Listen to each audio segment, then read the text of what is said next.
I withdraw my earlier motion. Then Mr. we recognize President. Senator Robin Padilla. Salamat po, Mr. Maraming President. salamat po, Ginoong Pangulo, at sa ating pinunong mayorya, sa ating pong kasama, Senator Risa Hontiveros. Ako po naman ay gusto ko lamang pong magbigay ng maiksing manifestasyon sapagkat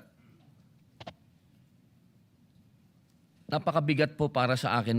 Narinig ko na po ang mga sinabi ng aking kaibigan, Senator Marcoleta at Senator Amy Marcos, Senator Jingo Estrada, Senator Bongo. Nagbigay po sila ng mga halimbawa ng usaping legal. Ang akin pong punto ay usapin ng patungkol sa ating pagmamahal sa ating kalayaan at kasarinlan, kasaysayan. Napakasakit po para sa atin, mga Pilipino, na namnamin natin na meron po tayong mga kababayan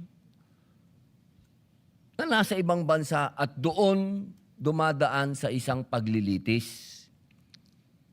Nililitis ng dayuhan. Napakasakit pong mapanood. Hindi ko nga kayang panoorin na meron isang huwes, merong mga abogadong prosecutor, iba't ibang lahi, na kababayan natin ang gusto nilang bigyan ng paghuhusga. Ang akin pong hiling, ako naman isang ayon, meron tayong mga treaties. Totoo po yan. Bahagi tayo ng pandaydigang komunidad.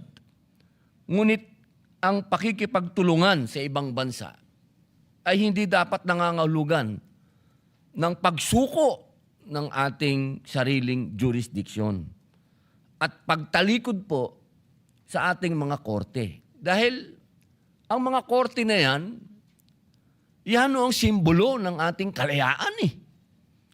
Pinaglaban po yan ng ating mga bayani. At tayo nandito, tayo po may Senado ngayon sapagkat ipinaglaban po ng ating mga bayani yung ating kalayaan na husgahan ang ating mga sarili.